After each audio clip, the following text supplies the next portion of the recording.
Hello, Bishop Seabury family and friends. It's been about 6 weeks now since the effects of COVID-19 hit our area, shutting things down and requiring us to readjust our lives. Since then, it seems to be the only issue we have been talking about.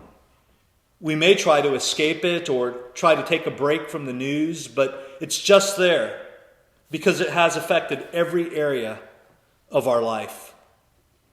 In our pre-COVID-19 world, the news focus and the news cycle took us in many different directions.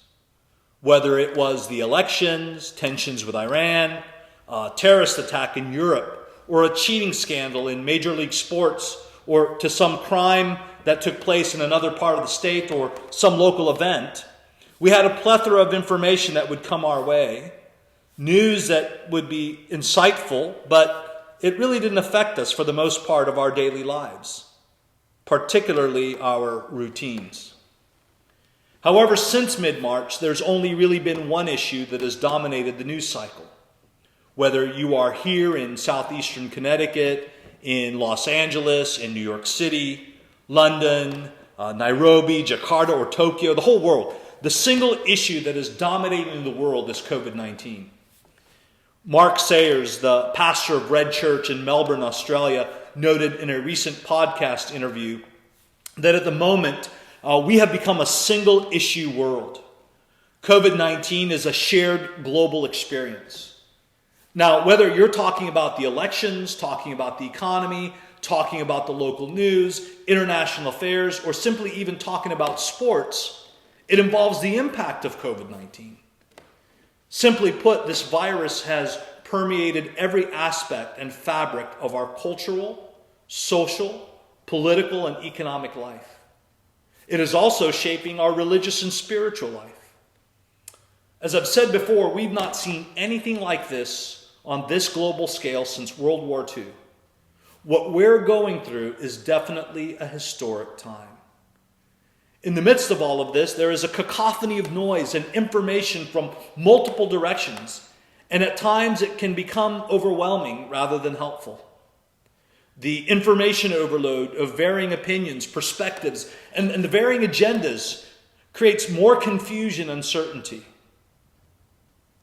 Where do you turn to for the right answer? Who can you turn to for the right answer? What is a person supposed to do?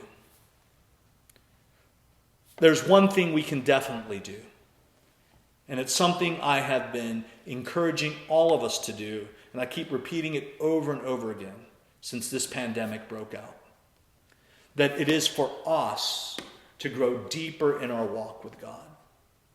I really want to encourage you to stop trying to make sense of all of the data and the news that's out there. It'll simply boggle your mind. It'll make your head spin. Rather, cultivate your walk with Christ. Turn to God and trust in Him in ways that you've never done so before. Place your utter hope and complete dependence upon Him. When you do this, you can't go wrong. God is stable and steady. He is our sure hope and certain foundation. Isaiah 33:6 says this, "And He will be the stability of your times." He will be the stability of your times. Abundance of salvation, wisdom, and knowledge. The fear of the Lord is Zion's treasure. That's why I've been very repetitive and a bit persistent in encouraging all of you to make the most of this moment in cultivating your relationship with God. Sure, things seem confusing. Things definitely seem uncertain. Our future is uncertain. Who knows what will happen with the economy? But trying to understand all of that without God will leave you in despair. So let me encourage you to stop trying to figure it all out and place your trust in God. The Bible tells us in Proverbs chapter 3, verse 5 and 6, "Trust in the Lord with all your heart and do not lean on your own understanding. In all your ways acknowledge Him, and He will make straight your paths." Beloved, I pray that all may go well with you, and that you may be in good health as it goes well with your soul. God bless you.